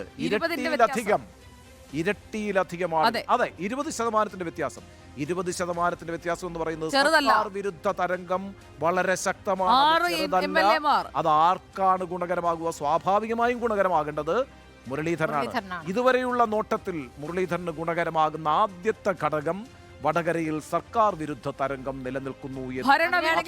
ഘടകം കൂടി നോക്കണം. അതെ, ഭരണവിരുദ്ധ വികാരം ഉണ്ടെങ്കിൽ എങ്ങനെയാണ് അത്? ഒന്നാം പിണറായി സർക്കാർ വരുമ്പോൾ ഉണ്ടായിരുന്നോ അതോ രണ്ടാമത്തേത് വന്നപ്പോഴാണോ വടകരയ്ക്ക് അങ്ങനെ തോന്നി തുടങ്ങിയത്? നമുക്ക് ആ ഒരു താരതമ്യത്തിലേക്ക് പോകാം. വടകര എങ്ങനെ താരതമ്യം ചെയ്യുന്നു? ഒന്നാം പിണറായി വിജയൻ സർക്കാർ വേഴ്സസ് രണ്ടാം പിണറായി വിജയൻ സർക്കാർ. മെച്ചപ്പെട്ടോ അതോ മോശമായോ? അതും ഒരു ക്ലിയർ ഇൻഡിക്കേഷൻ ആണ്. മോശമായവർ 70, മോശമായി അഭിപ്രായപ്പെടുന്നവർ 70.9 71% ആളുകൾ രണ്ടാം പിണറായി സർക്കാർ വളരെ മോശമെന്ന് പറയുന്നു. അപ്പൊ നോക്കൂ, ഇത് വളരെ ക്ലിയർ ഇൻഡിക്കേഷൻ ആണ്. മെച്ചപ്പെട്ടു എന്ന് പറയുന്ന കണക്കും കൂടെ നോക്കൂ, 6.3% പേർക്കുണ്ട്. അത് അതെ, ഒരുപോലെയാ. രണ്ട് സർക്കാർ തമ്മിൽ വലിയ വ്യത്യാസമില്ല എന്ന് പറയുന്നത് 20% ആളുകളും. നമുക്ക് ആ കണക്കിനകത്ത് 70 തന്നെയാണ് പ്രധാനം, അഥവാ 71 പ്രധാനം. 70.9% എന്ന് പറയുമ്പോൾ 71%. 71% ആളുകൾ ഈ സർക്കാരിന് എതിരാണ്. അതായത് ഇവിടെയാണ് ഒരു കാര്യം. കൂത്തുപറമ്പിൽ നിന്ന് ജയിച്ച ആരോഗ്യമന്ത്രിയായ KK ശൈലജ ഇല്ലാത്തതാണ് രണ്ടാമത്തെ മന്ത്രിസഭ. പുതുമോടിയിൽ ഇറക്കിയ രണ്ടാം മന്ത്രിസഭയോട് വടകരയ്ക്ക് അത്രയ്ക്ക് താല്പര്യമില്ല എന്നതാണ് ഇതിന്റെ ഒരു റീഡിംഗ്. വളരെ വ്യക്തമാണ്. നമുക്ക് അടുത്ത ചോദ്യത്തിലേക്ക് കൂടി വളരെ പെട്ടെന്ന് പോകാം. കെ മുരളീധരൻ പ്രതിനിധാനം ചെയ്യുന്നത് പ്രതിപക്ഷത്തെയാണ്. ആ പ്രതിപക്ഷം എങ്ങനെയാണ് പെർഫോം ചെയ്തത്? കഴിഞ്ഞ 5 വർഷ കാലയളവിൽ പ്രതിപക്ഷത്തിന്റെ പെർഫോമൻസ്, അല്ലെങ്കിൽ ഇക്കഴിഞ്ഞ 2.5 വർഷ കാലയളവിൽ പ്രതിപക്ഷത്തിന്റെ പെർഫോമൻസ് എങ്ങനെയായിരുന്നു? വടകര പറയുന്നു പ്രതിപക്ഷം പ്രതീക്ഷയ്ക്ക് തുടർന്നോ? പ്രതിപക്ഷത്തെ കുറിച്ച് എല്ലാ മണ്ഡലങ്ങളിലും മോശം അഭിപ്രായമാണ്. വളരെ മികച്ചെന്ന 6%, മികച്ചെന്ന 12.2%. അതായത് 18.2% പേർക്ക് അഭിപ്രായമുള്ളൂ. 20-ൽ താഴെ. പക്ഷെ നോക്കൂ, വളരെ മോശം എന്ന് പറയുന്നത് 40-57 അല്ലെ? 57.8% ആളുകൾക്ക് ഈ പ്രതിപക്ഷത്തെ കുറിച്ച് വലിയ അഭിപ്രായമൊന്നുമില്ല. അതും മുരളീധരനെ സംബന്ധിച്ചിടത്തോളം ഒരു പ്രശ്നം തന്നെയാണ്. There is a strong anti-incumbency wave. അത് പ്ലസ് ആവുമെങ്കിൽ പ്രതിപക്ഷത്തെ അഭിപ്രായം ഇല്ല എന്നുള്ളത് മൈനസ് ആവും. അതെ, ആ പോയിന്റ് കെ മുരളീധരനെ നഷ്ടപ്പെടുകയാണ്. കാര്യങ്ങൾ സങ്കീർണമാവുകയാണ്. അതെ. അപ്പോൾ അടുത്ത ചോദ്യത്തിലേക്ക് കൂടി നമുക്ക് പോകാം. കെ മുരളീധരന് പ്രതീക്ഷ നൽകേണ്ട ഒരു ഫാക്ടർ ഉള്ള ഒരു ക്വസ്റ്റ്യൻ ആണ് നവകേരള സദസ്സ്. നവകേരള സദസ്സ് വടകരയിലൂടെ കടന്നുപോയതാണ്. വടകരയിൽ വലിയ രീതിയിൽ ജനപങ്കാളിത്തം ഉണ്ടായതാണ്. ആ സദസ്സ് ആവശ്യമായിരുന്നോ എന്നതാണ് വടകരക്കാരോട് നമ്മൾ ചോദിച്ച അടുത്ത ചോദ്യം. നവകേരള സദസ് വേണ്ടിയിരുന്നോ? വടകര എന്തായിരിക്കും പറയാൻ പോകുന്ന ഉത്തരം? എല്ലാ 6 MLA-മാർ നിന്ന് സംഘടിപ്പിച്ച നവകേരള സദസ് എല്ലാ മണ്ഡലങ്ങളേതും എന്ന പോലെ തന്നെ വടകരയും അത് വേണ്ടിയിരുന്നില്ല എന്ന അഭിപ്രായമുള്ളവരാണ്. 70% മേലെ തന്നെയാണത്. 72% അല്ലെ 71.8%. 71.8% ആളുകൾ നവകേരള സദസ് ആവശ്യമായിരുന്നില്ല എന്ന് പറയുമ്പോൾ നോക്കൂ, ഈ കേരളത്തിലെ ജനങ്ങൾക്കിടയിലേക്ക് ഒരു മന്ത്രിസഭ ഒന്നടങ്കം ഇറങ്ങിച്ചെന്ന് കേരളത്തിന്റെ സാഹചര്യങ്ങളെ വിശദീകരിക്കാൻ ശ്രമിച്ചൊരു പരിപാടിയായിരുന്നുവെങ്കിൽ ആ പരിപാടിയെ വടകരയുടെ മണ്ണ് തള്ളിക്കളഞ്ഞിരിക്കുന്നു. മറ്റെല്ലാ മണ്ഡലങ്ങളിലും അത് തന്നെയായിരുന്നു സ്ഥിതി. എബോവ് 70% ആണ് ഈ നവകേരള സദസ് ആവശ്യമില്ല എന്ന് പറഞ്ഞ്. 65 താഴെ വന്നുള്ളൂ. എനിക്ക് തോന്നുന്നു 65 മുകളിലാണ് ആ പെർസെൻറ്റേജ്. അപ്പോൾ നവകേരള സദസ് യാതൊരു ആവശ്യമില്ലാത്തൊരു കാര്യമായിരുന്നു എന്ന കാര്യത്തിൽ 17ാമത്തെ മണ്ഡലത്തിലെത്തുമ്പോൾ ഈ 17 മണ്ഡലങ്ങളിലും ഒറ്റക്കെട്ടായി ജനം ഒരുപോലെ അഭിപ്രായം പറഞ്ഞ കാര്യം നവകേരള സദസ് അനാവശ്യമായിരുന്നു എന്നുള്ളതാണ്. That's a strong anti. ഭൂരിപക്ഷം ജനങ്ങളും അഭിപ്രായപ്പെടുന്നത് അങ്ങനെയാണ്. അത് 100% അഭിപ്രായപ്പെടുന്നു എന്ന് പറയണമെങ്കിൽ 20ാമത്തെ മണ്ഡലത്തിൽ നമ്മൾ എത്തണം. ആ ഒരു പിടിവള്ളി ഇപ്പോഴും സർക്കാർ നിൽക്കുന്നുണ്ട്. പക്ഷേ ഇതുവരെയുള്ള 17 മണ്ഡലങ്ങളിലും നിർഭാഗ്യവശാൽ അങ്ങനെയാണ് അവർ പറയുന്നത്. ഇനി നവകേരള സദസ് ചർച്ച ചെയ്ത വിഷയത്തോടുള്ള വടകരയുടെ പ്രതികരണം എന്താണ് എന്ന് കൂടി നോക്കാം. സാമ്പത്തിക പ്രതിസന്ധി കേരളത്തെ പിടിച്ച് ഞെരുക്കുകയാണ് എന്ന് ആവർത്തിച്ചുകൊണ്ടുള്ള സദസ്സുകളാണ് നവകേരള സദസ്സിൽ ഉടനീളം. അത് വടകരയിലും അതേ രീതിയിൽ തന്നെയാണ് അവതരിപ്പിച്ചത്. അതിന്റെ കാരണം അപ്പോൾ ആരാണ്? സംസ്ഥാന സർക്കാരാണോ അതോ കേന്ദ്ര സർക്കാരാണോ? വടകര പറയുന്ന ഉത്തരം എന്താണ്? നവകേരള സദസ്സിൽ പറഞ്ഞതുപോലെ വിശ്വസിച്ചിട്ടുണ്ടെങ്കിൽ അത് കേന്ദ്രത്തിനെതിരായ ഒരു ഉത്തരമാകും. വടകര പറയുന്ന ഉത്തരം അത്ഭുതപ്പെടുത്തുന്നതാണ്. സംസ്ഥാന സർക്കാരിന്റെ പരാജയമെന്ന് അഭിപ്രായപ്പെടുന്നവർ 48.3%. നോക്കൂ, 48.3% ആളുകൾ സംസ്ഥാന സർക്കാരിന്റെ പിടിപ്പുകേട് എന്ന് പറയുമ്പോൾ കേന്ദ്ര സർക്കാരിനെ കുറ്റപ്പെടുത്തുന്നത് എത്രയാണെന്ന് അറിയാവോ? 26.5%. അതായത് വളരെ സ്ട്രോങ് ആയ ഒരു ആന്റി ഇൻകംബൻസി എന്ന് പറയുന്നത് വടകരയിലും വർക്ക് ചെയ്തുകൊണ്ടിരിക്കുന്നു. അത് മുരളീധരന് ഗുണമാകുമോ എന്നറിയാൻ ഇനിയും പല ചോദ്യങ്ങളിലൂടെയും നമ്മൾ കടന്നു പോകേണ്ടതുണ്ട്. പക്ഷേ ഞാൻ നേരത്തെ സൂചിപ്പിച്ചത് കണക്ക് ഈ പറയുന്ന സർക്കാരിനോട് എതിർപ്പ്, ആ സർക്കാർ സംഘടിപ്പിച്ച നവകേരള സദസ്സിനോട് എതിർപ്പ്, അതുപോലെ തന്നെ ഈ പറയുന്ന സാമ്പത്തിക പ്രതിസന്ധിയുടെ ഉത്തരവാദി സംസ്ഥാന സർക്കാരാണെന്ന് എനിക്ക് അവിടെ ഒരു ഡിഫറെന്റ് റീഡിംഗ് ഉണ്ട്. അതായത് കേന്ദ്ര സർക്കാരിന്റെ നയങ്ങളാണെന്ന് ഡയറക്റ്റ് ആൻസർ കൊടുക്കുന്നവരാണ് 26.5%. സംസ്ഥാന സർക്കാരിനെ പഴിക്കുന്ന ആളുകൾ അത് 48.3%. അതിന്റെ ഒരു റീസൺ കേന്ദ്രത്തോട് ഈ പണം വാങ്ങിയെടുക്കാൻ എന്തുകൊണ്ട് സാധിക്കുന്നില്ല എന്ന ചോദ്യവുമാകും. കാരണം കോടതിയിലേക്ക് പോകുന്നത് അല്ലെങ്കിൽ നിയമ പോരാട്ടത്തിലേക്ക് പോകുന്നത് ഇപ്പോൾ കേന്ദ്രവുമായി ചർച്ച ചെയ്യുമെന്ന് സുപ്രീം കോടതി പറഞ്ഞ ഘട്ടത്തിൽ നമ്മൾ ഇപ്പോൾ നിൽക്കുന്നത് ആ ഒരു ഘട്ടത്തിലാണ്. നമ്മുടെ ചോദ്യം വളരെ വ്യക്തമാണല്ലോ. എന്തുകൊണ്ടാണ് നമ്മുടെ ചോദ്യം വളരെ വ്യക്തമാണല്ലോ. കേരളത്തിന് സാമ്പത്തിക ബുദ്ധിമുട്ടുകൾ കാരണം എന്താണെന്നാണ് താങ്കളുടെ വിലയിരുത്തൽ? അത് സംസ്ഥാന സർക്കാരിന്റെ പരാജയമാണെന്ന് പറയുമ്പോൾ സുജയ പറഞ്ഞൊരു ഫാക്ടർ കൂടിയുണ്ട്. വേണ്ടത് നേടിയെടുക്കാൻ നിങ്ങൾക്ക് കഴിയുന്നില്ല എന്നുകൂടി വേണമെങ്കിൽ അതിൽ വരാം. അതെ, അപ്പോഴും ഈ പറയുന്ന ക്ഷേമ പെൻഷന്റെ പ്രശ്നം, ഈ പറയുന്ന അവശ്യ സാധനങ്ങളുടെ ലഭ്യത കുറവ്, വിലക്കയറ്റം, അതുപോലെ തന്നെ മരുന്നുകളുടെ ലഭ്യത കുറവ്, ഇങ്ങനെയുള്ള പ്രശ്നങ്ങൾ മനുഷ്യർ അവരുടെ ജീവിതത്തിൽ ദൈനംദിനം അനുഭവിച്ചുകൊണ്ടിരിക്കുമ്പോൾ നിങ്ങൾക്ക് കേന്ദ്രത്തിൽ നിന്ന് കിട്ടാമായിരുന്നു, ആ കിട്ടിയത് എന്തുകൊണ്ട്, കിട്ടാനുള്ളത് എന്തുകൊണ്ട് നിങ്ങൾ പിടിച്ചു വാങ്ങുന്നില്ല എന്നതിനപ്പുറം ഒരു ഡയറക്റ്റ് ആയിട്ടുള്ള ഫീലിംഗ് എഗെയിൻസ്റ്റ് ഗവൺമെന്റ് ആണ് എപ്പോഴും വരുന്നത്. വിജയിച്ചില്ല. ഞാൻ ഇത് പറയാനുള്ള കാരണം അറിയില്ല. കൺഫ്യൂസ്ഡ് ആയി നിൽക്കുന്ന 25% ഉണ്ട്. അവർ ഈ ഡയറക്റ്റ് ആൻസറിലേക്ക് പോകാത്തതിന്റെ ഒരു കാരണം എന്തുകൊണ്ട് കിട്ടുന്നില്ല എന്ന സംശയം. അത് കേന്ദ്രം കൊടുക്കാത്തതാണോ, സംസ്ഥാനം ചോദിക്കാത്തതാണോ, അവഗണനയാണോ? അത് വിവേചിച്ചറിഞ്ഞ് കൃത്യമായ യെസ് ഓർ നോയിലേക്ക് എത്താൻ കഴിയാത്ത 25% ആളുകൾ വടകരയിലുണ്ട്. അതുകൊണ്ട് ഇത് അഡ്വാൻറ്റേജ് കെ മുരളീധരൻ എന്ന് പറയാൻ കഴിയാത്ത ഒരു ഘട്ടമുണ്ട്. നമുക്ക് അടുത്ത ചോദ്യത്തിലേക്ക് പോകാം. അങ്ങനെയാണെങ്കിൽ സാമ്പത്തിക കാര്യങ്ങളിൽ സംസ്ഥാനത്തിന്റെ പരാജയം എന്ന് പറയുന്ന വടകരക്കാർ കേന്ദ്ര ഏജൻസികളെ കുറിച്ചാണ് പിന്നെ കൂടുതലും നവകേരള സദസ്സും അല്ലാത്ത പക്ഷം LDF-ഉം UDF-ഉം ഒരേപോലെ സംസാരിച്ചുകൊണ്ടിരുന്നത് കേന്ദ്ര ഏജൻസികളെ ആയുധമാക്കുന്നു എന്ന വിഷയത്തിൽ ഊന്നിക്കൊണ്ടാണ്. അങ്ങനെ ഒരു അഭിപ്രായം വടകരയ്ക്കുണ്ടോ? അതിന്റെ ഡയറക്റ്റ് ആൻസർ എന്താണ് എന്ന് നമുക്ക് നോക്കാം. ഡയറക്റ്റ് ആൻസർ വന്നു കഴിഞ്ഞു. ആയുധമാക്കുന്നു കേന്ദ്ര ഏജൻസികളെ ഉണ്ട് എന്ന് അഭിപ്രായപ്പെടുന്നവർ 33.2%.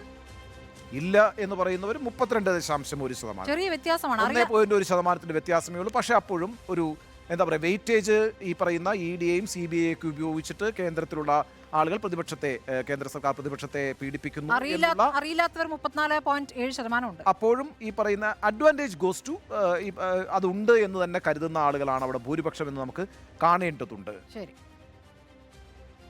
നമുക്ക് അടുത്ത ചോദ്യത്തിലേക്ക് കൂടി പോകാം. ആയുധമാക്കുന്നു കേന്ദ്ര ഏജൻസികളെ എന്ന് നമ്മൾ ചോദിക്കുന്നു. അതിന് ഉണ്ട് എന്ന് ഉത്തരം പറയുന്നവരാണ് 1% അതിനാണ് മുൻതൂക്കം. അത് advantage to KK Shailaja or K Muraleedharan. അത് ഉറപ്പായിട്ടും ശൈലജ ടീച്ചർക്ക് തന്നെയാണ്. 1% വ്യത്യാസമേ ഉള്ളൂവെങ്കിൽ കൂടിയും ആ മനസ്സിലാക്കൽ അത് രാഷ്ട്രീയമായ മനസ്സിലാക്കലാണ്.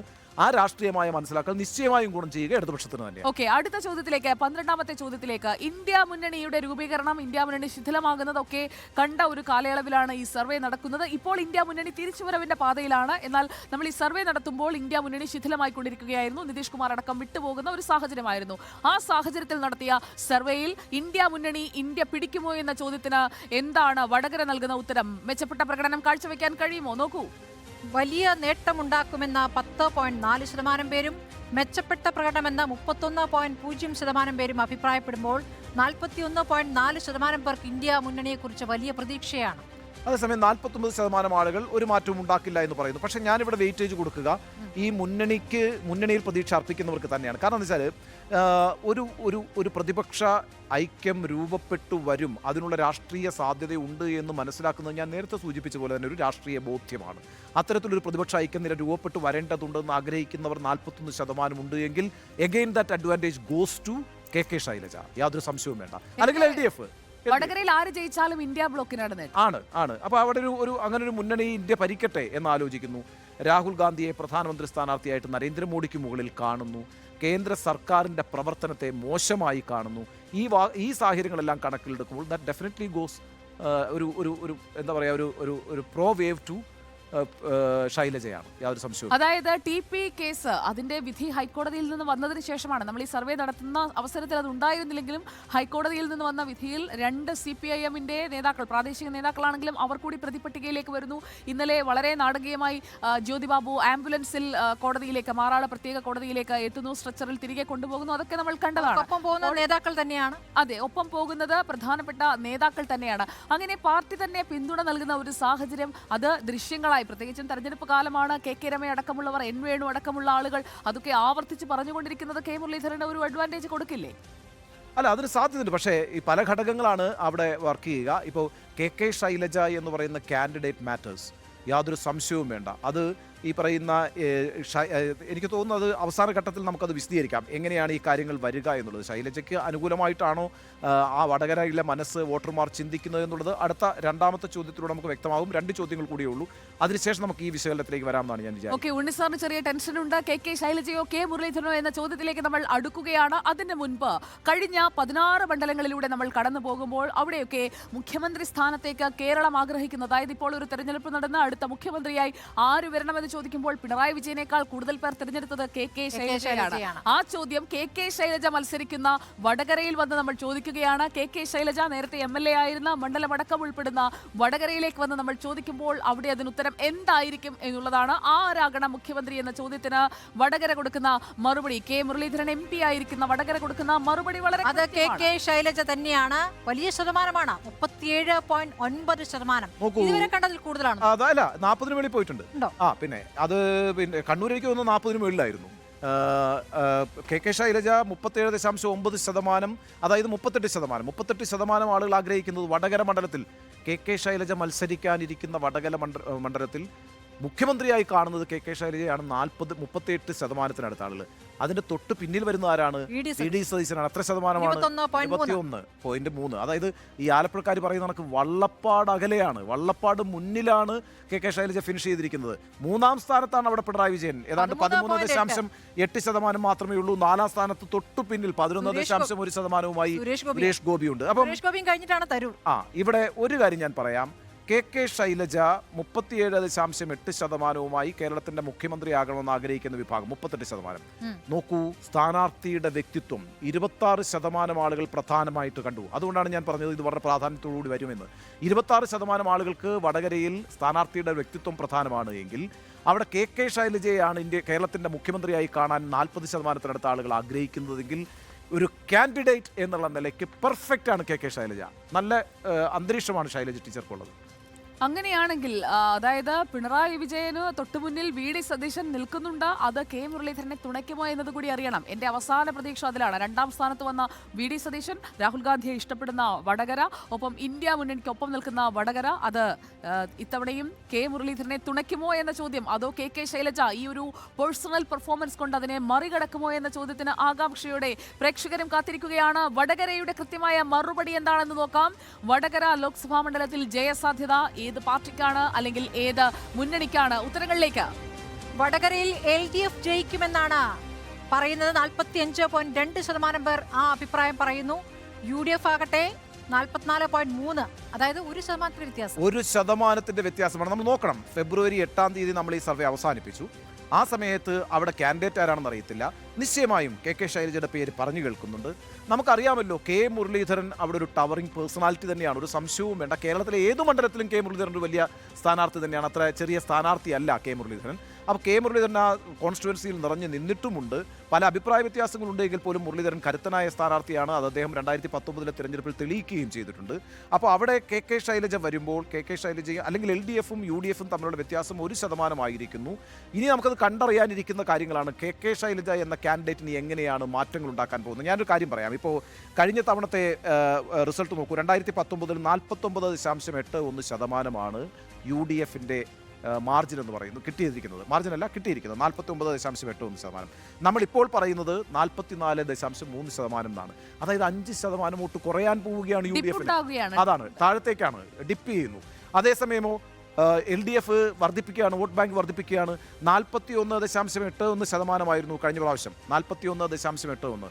നമ്മൾ പറയുന്ന പ്രകാരം 45.2%. വേറൊരു കാര്യം കൂടി, അവിടെ നമ്മൾ ഓൾമോസ്റ്റ് സ്റ്റേബിൾ ആയി കിടക്കുകയാണ്. അല്ല എങ്കിൽ ഒരു ഡെഡ് സ്ലോട്ട് ആണെന്ന് പറഞ്ഞാൽ BJPയും ഒരു 3% വർധന കാണിക്കുന്നുണ്ട്. അല്ല, ഇടതുപക്ഷത്തിൻ്റെത് 3.4% വളർച്ച കാണിക്കുന്നുണ്ട്.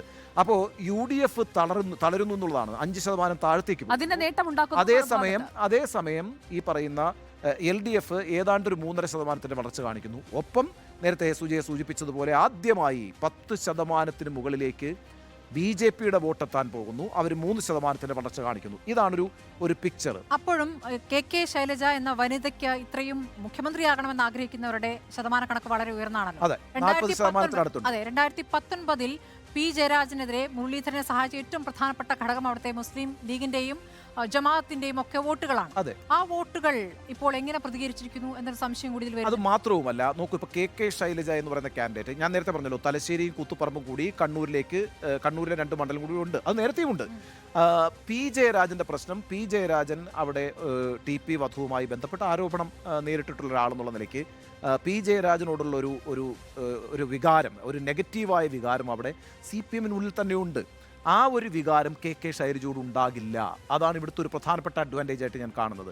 KK ശൈലജയ്ക്കെതിരായിട്ട് CPM-നുള്ളിൽ അങ്ങനെ ഒരു വികാരം ഉണ്ടാവില്ല. അപ്പം CPM-നുള്ളിൽ എന്നല്ല ഞാൻ പറയുന്നത്, ആ ലെഫ്റ്റ് വോട്ടിൽ അങ്ങനെ ഒരു വികാരം ഉണ്ടാവില്ല. അത് നിശ്ചയമായും ശൈലജ ടീച്ചർക്ക് ഗുണം ചെയ്യും. രണ്ടാമത്തെ കാര്യം എന്ന് പറയുന്നത്, ഇപ്പം നിപ്പ പോലെയുള്ള കാര്യങ്ങളിനകത്തൊക്കെ ഇടപെട്ട് വലിയ പ്രതിച്ഛായുള്ളൊരു മന്ത്രി എന്നുള്ള നിലയ്ക്ക് അവർ ടീച്ചർ അമ്മ എന്നുള്ളൊരു ഇമേജ് ഉണ്ട്. ഞാൻ പറയുന്നത് അവിടുത്തെ ഒരു എലീറ്റ് ഹിന്ദു വോട്ടുണ്ടല്ലോ, സാധാരണഗതിയിൽ BJPക്ക് വേണമെങ്കിൽ പോകാവുന്ന വോട്ട് ആ അർത്ഥത്തിൽ വേണമെങ്കിൽ ശൈലജ ടീച്ചറിലേക്ക് ഷിഫ്റ്റ് ചെയ്യാം. ഒരു എലീറ്റ് മിഡിൽ ക്ലാസ് വോട്ട് എന്ന് പറയുന്ന ഒരു പെർഫോമർ, മികച്ച ആരോഗ്യമന്ത്രിയായിരുന്നു എന്നുള്ള നിലയ്ക്കും ആ അർത്ഥം, പിന്നെ ഒരു വനിതാ നേതാവ് എന്നുള്ള നിലയ്ക്കും, അല്ല വിശ്വാസി അല്ലെങ്കിൽ കൂടിയും ഈ പറയുന്ന ഒരു ഇമേജ് ഉണ്ട്. ആ ഇമേജും ഗുണകരമാകാം. ഞാൻ പറയുന്നത് ഈ പല ഫാക്ടേഴ്സ് വർക്ക് ചെയ്യും അവിടെ. സാധാരണ കമ്മ്യൂണിസ്റ്റ് നേതാക്കളിൽ നിന്ന് വ്യത്യസ്തമായി താൻ വിശ്വാസിയല്ല എന്നൊരു നിലപാട് ഉറച്ചു പറയുന്ന ഒരു നേതാവായിട്ടാണ് ശൈലജ കണ്ടിട്ടുള്ളത്. അതെ, ആയിക്കോട്ടെ. പക്ഷെ ഞാൻ പറയുന്നത് അവരുടെ ഒരു പെർഫോമർ എന്നുള്ള നിലയ്ക്ക്, ഇപ്പോൾ ആരോഗ്യമന്ത്രി എന്നുള്ള നിലയ്ക്ക് ശൈലജ ടീച്ചറുടെ പെർഫോമൻസിനെ, അതാ ഞാൻ പറയുന്നത്, ഈ BJP ഇത്രയധികം വളർച്ച കാണിക്കുമോ എന്ന കാര്യത്തിൽ KK ശൈലജ വരുമ്പോൾ എനിക്കൊരു സംശയമുണ്ട്. കാരണം BJPയിലേക്ക് പോകാൻ നേരത്തെ ഈ വികസനം, നരേന്ദ്രമോദിയുടെ പ്രതിച്ഛായ, അതിലൊക്കെ ആകൃഷ്ടരായിട്ടുള്ള വിഭാഗങ്ങൾ, അപ്പോൾ അതേപോലെ തന്നെ ശൈലജ ടീച്ചറോടും താല്പര്യം ആകർഷിക്കപ്പെടാം. കാരണം എന്താണെന്ന് വെച്ചാൽ ഒരു പെർഫോമറാണ്. ആ അർത്ഥത്തിൽ ആ വോട്ടിങ്ങോട്ട് ഷിഫ്റ്റ് ചെയ്യാം. പിന്നെ നേരത്തെ സ്മൃതി സൂചിപ്പിച്ച പോലെ ഇപ്പോൾ നാദാപുരം, കുറ്റ്യാടി, പേരാമ്പ്ര, കൊയിലാണ്ടി ഈ ഭാഗത്തൊക്കെ മുസ്ലിം വോട്ട് വളരെ പ്രധാനമാണ്. ആ മുസ്ലിം വോട്ട് ആണ് യഥാർത്ഥത്തിൽ മുരളിക്ക് ഒരു ഗുണകരമായി, K മുരളീധരന് ഗുണകരമായി വരുന്നതും. അത് വളരെ നിർണായകമാണ്. പക്ഷേ അവിടെ അത് നേരത്തെ CPM-ന് അനുകൂലമായിട്ടുണ്ട്. പക്ഷേ എനിക്ക് ഇപ്പോൾ ഈ പറഞ്ഞാൽ ഒരു സംശയം, BJP ഘടകം എന്നുള്ളത് നേരത്തെ പലപ്പോഴും K മുരളീധരനെ അത് സഹായിച്ചിട്ടുണ്ട് എന്നുള്ള വാദങ്ങൾ പല തെരഞ്ഞെടുപ്പുകളും കേട്ടിട്ടുള്ളതാണ്. മാത്രമല്ല മുരളീധരനെതിരെ പറയുന്ന ഒരു ആരോപണമായിട്ട് അദ്ദേഹം BJPയിലേക്ക് പോകുന്നുള്ളായിരുന്നല്ലോ. അദ്ദേഹം അതിനൊക്കെ ശക്തമായ മറുപടി നൽകിയിട്ടുണ്ട്. എന്നാൽ പോലും ആ രൂപത്തിൽ വിശ്വാസികൾക്ക് K മുരളീധരനുമായ ഒരു ബന്ധമുണ്ട്. അല്ല, ഇവിടെ ഞാൻ പറയുന്നത് വിശ്വാസം ഒരു പ്രധാനപ്പെട്ട വിഷയമായിട്ട് ഇവിടെ വരും എന്ന് ഞാൻ വിചാരിക്കുന്നില്ല. രാഷ്ട്രീയ വിഷയമാണ്. രാഷ്ട്രീയ വിഷയത്തിൽ ഈ പറയുന്ന KK ശൈലജ എന്ന് പറയുന്ന കാൻഡിഡേറ്റ് മാറ്റേഴ്സ് ഇവിടെ ഇപ്രാവശ്യം. അത് 26% ആളുകൾ വ്യക്തിത്വം കാണുന്നു പ്രധാനമായിട്ട്. 40% ആളുകൾ KK ശൈലജയെ മുഖ്യമന്ത്രിയായിട്ട് കാണുന്നു.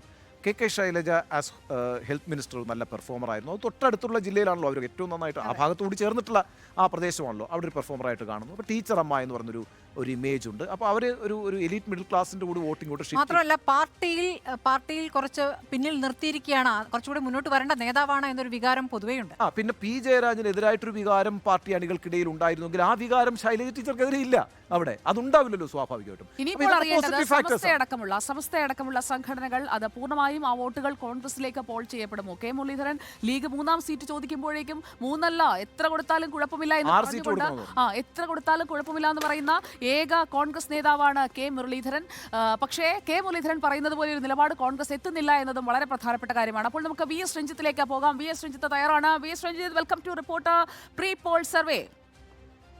രഞ്ജിത്ത്, ശൈലജ ടീച്ചർ വടകര പിടിക്കുമെന്നാണ് നമ്മുടെ സർവേ. രാഷ്ട്രീയ കാലാവസ്ഥ മാറുമെന്ന് പറയുന്നു.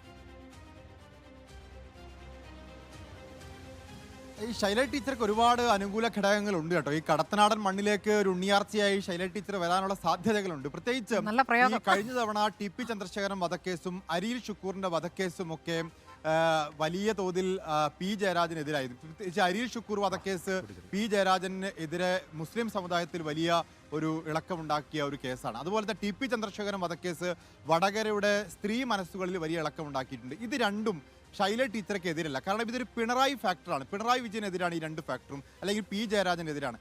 ആന്റി പിണറായി മൂഡിലാണ് ഇപ്പോൾ ശൈലജ ടീച്ചറെ പാർട്ടിക്ക് പുറത്തും ആളുകൾ കാണുന്നത്. അതുകൊണ്ട് പിണറായിക്കെതിരായിട്ടുള്ള ഒരു ജനവികാരം സ്വാഭാവികമായിട്ടും ബാധിക്കാത്തൊരു നേതാവാണ് ശൈലജ ടീച്ചർ.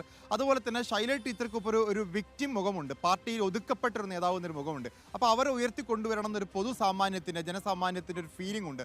അത് ശൈലജ ടീച്ചർക്ക് അനുകൂലമാകും. അതുപോലെ തന്നെ ഈഴവ വോട്ടുകൾ, വടക്കൻ കേരളത്തിൽ CPM-ന്റെ ഏറ്റവും ബേസ് വോട്ട് എന്ന് പറയുന്ന ഈഴവ വോട്ടുകളാണ്. ഏറ്റവും കൂടുതൽ ഈഴവ വോട്ടുകളുള്ള, രാഷ്ട്രീയം പറയുന്ന ഈഴവ വോട്ടുകളുള്ള മണ്ഡലമാണ് വടകര. അത് എങ്ങനെയാണെങ്കിലും CPM-ന് അനുകൂലമായി വരാൻ സാധ്യതയുള്ള വോട്ടുകളാണ്. അതുപോലെ മുസ്ലിം വോട്ടുകൾ, ഈ പറഞ്ഞ പോലെ ലീഗിന് ഒരു 3-ാം സീറ്റ് കൊടുക്കാതിരുന്നാൽ സ്വാഭാവികമായിട്ടും ലീഗ് അണികൾക്കിടയിൽ പോലും UDF-നോടൊരു എതിർപ്പുണ്ടാവും, കോൺഗ്രസിന് ഒരു പണി കൊടുക്കണമെന്നുണ്ടാവും. അങ്ങനെയാണെങ്കിൽ അത് പ്രതിഫലിക്കാൻ പോകുന്നത് ശൈലജ ടീച്ചർക്ക് അനുകൂലമായിട്ടായിരിക്കും. അതുപോലെ ശൈലജ ടീച്ചർക്ക് എതിരായി വരാൻ സാധ്യതയുള്ള ഒരു വോട്ട് എന്ന് പറയുന്നത് മുസ്ലിം വോട്ടുകൾ തന്നെയാണ്. അതിൽ തന്നെ ഒരു സ്ത്രീ എന്ന രീതിയിൽ തന്നെ സ്ത്രീകൾ മത്സരരംഗത്ത് ഇറങ്ങുമ്പോൾ സ്വാഭാവികമായിട്ടും സമസ്തയൊന്നും അതിനോട് അനുകൂലമായി നിൽക്കുന്ന സംഘടനയല്ല. അതുമാത്രമായിരിക്കും കെ മുരളീധരൻ അനുകൂലമായിട്ട് മാറുക. പിന്നെ കെ മുരളീധരൻ്റെ ഒരു പ്രതിച്ഛായയുണ്ട്, അദ്ദേഹം ഉണ്ടാക്കിയെടുത്തിട്ടുള്ള ഒരു പൊതുബോധമുണ്ട്. അതെല്ലാം ഉണ്ടെങ്കിൽ കൂടി ശൈലജ ടീച്ചർക്ക് അനുകൂലമായി ഇത്തവണ വടകര ചിന്തിക്കാനുള്ള സാധ്യത കുറച്ച് കൂടുതലാണ്. എന്നാൽ കെ മുരളീധരൻ ശക്തനായ ഒരു ഫൈറ്റർ കൂടിയാണ്. ഈ പറയുന്ന ടി.പി. ചന്ദ്രശേഖരൻ വധക്കേസൊക്കെ നിലനിൽക്കുമ്പോഴും അതൊന്നും ശൈലജ ടീച്ചറെ ബാധിക്കാനുള്ള സാധ്യത വളരെ കുറവാണ്. അതുപോലെ തന്നെ അരിയിൽ ഷുക്കൂർ വധക്കേസൊന്നും ബാധിക്കാൻ സാധ്യതയില്ല. പ്രധാനപ്പെട്ട ഒരു ഘടകമുണ്ട്, പിണറായി വിരുദ്ധ വോട്ടുകൾ ശൈലജയ്ക്ക് വന്നു. ഇതിനകത്ത് ഇപ്പം ഈ പറയുന്ന നേരത്തെ വടകര മണ്ഡലത്തിൽ AK പ്രേമജവും സതീദേവിയും ഒക്കെ വിജയിച്ചിട്ടുള്ള മണ്ഡലമാണ്. അപ്പം സ്ത്രീകളോടൊരു നെഗറ്റീവായ മനോഭാവമുള്ള മണ്ഡലമാണ് വടകര എന്ന് കരുതാൻ കഴിയില്ല. അതുപോലെ രഞ്ജിത്ത് സൂചിപ്പിച്ചതുപോലെ ഈ പറയുന്ന ശൈലജ ടീച്ചർക്ക് അനുകൂലമായ ഒട്ടേറെ ഘടകങ്ങൾ വർക്ക് ചെയ്യുന്നൊരു സ്ഥലവുമാണ്. മാത്രമല്ല ഒന്ന് ശ്രദ്ധിച്ചിട്ടുണ്ട്, ഈ കെ മുരളീധരൻ ഈ തെരഞ്ഞെടുപ്പിലേക്കൊക്കെ വരുന്ന കാലഘട്ടത്തിൽ അത്തരം ആലോചനകൾ നടന്നു തുടങ്ങിയ കാലഘട്ടം മുതൽ തന്നെ പറഞ്ഞുകൊണ്ടിരിക്കുന്ന കാര്യം ഞാൻ ഇപ്രാവശ്യം മത്സരത്തിനില്ല എന്ന്, ഞാൻ മത്സരിക്കാനില്ല എന്ന് പറഞ്ഞുകൊണ്ടിരുന്ന ഒരു നേതാവാണ്. സാധാരണ കെ മുരളീധരൻ ആ രീതിയിലുള്ള അഭിപ്രായ പ്രകടനങ്ങൾ നടത്തുന്ന ഒരാളല്ല. വട്ടിയൂർക്കാവ് തിരിച്ച് സംസ്ഥാന രാഷ്ട്രീയത്തിലേക്ക് വരിക, വട്ടിയൂർക്കാവാണ് അദ്ദേഹത്തിൻ്റെ ഒരു സ്ഥലം, അവിടെ മത്സരിക്കുക, അവിടെ MLA ആയിരിക്കുക എന്നൊക്കെയുള്ളതാണ് കെ മുരളീധരൻ്റെ ഒരു ലക്ഷ്യമെന്ന് തോന്നുന്നു. 2026 നടക്കാനിരിക്കുന്ന നിയമസഭാ തെരഞ്ഞെടുപ്പിൽ UDF-ന്റെ ഒരു സാധ്യത കാണുന്നുമുണ്ട്. അപ്പോൾ അങ്ങനെയാണെങ്കിൽ ജയിച്ചു വന്നാൽ മന്ത്രിയുമൊക്കെയാണല്ലോ മുരളീധരൻ, അതിനുള്ള സാധ്യതയുള്ള നേതാവുമാണ്. അപ്പോൾ കെ മുരളീധരൻ എന്തായാലും ഈ മത്സരത്തിനില്ല എന്ന് പറഞ്ഞത് അതുമൊക്കെ ഒരു ഘടകമായി മാറും ഈ പറയുന്ന വടകരയിൽ. അപ്പം കാറ്റ് എന്തായാലും കെ മുരളീധരന് തൽക്കാലം നമ്മുടെ സർവേ പ്രകാരം അനുകൂലമല്ല. ഒരു കാര്യം ഓർക്കണം, 1%. അതെ, 1% വ്യത്യാസമാണ് അപ്പോഴും നിൽക്കുന്നത്. TP കേസിൽ ഹൈക്കോടതി വിധി വന്നത് ഇക്കഴിഞ്ഞ ദിവസമാണ്. സർവേ നടക്കുമ്പോൾ ആ വിധി ഉണ്ടായിരുന്നില്ല. അതെ. അപ്പോൾ വടകരയുടെ മനസ്സിൽ എന്താണ് എന്നത് റിപ്പോർട്ടർ പ്രീ പോൾ സർവേയിൽ നിന്ന് പ്രേക്ഷകർക്ക് ഇതിനകം തന്നെ വ്യക്തമായി. പലതരത്തിലുള്ള ചോദ്യങ്ങളാണ് നമ്മൾ വോട്ടർമാരുടെ മനസ്സറിയാൻ വേണ്ടി ചോദിച്ചത്. അതിലേറ്റവും പ്രധാനപ്പെട്ട ചോദ്യത്തിൽ വടകര ഇക്കുറി LDF-നൊപ്പം അതും KK ശൈലജ വടകര പിടിക്കുന്നു എന്നുള്ള ഉത്തരമാണ് നൽകുന്നത്. ഇനി നമ്മൾ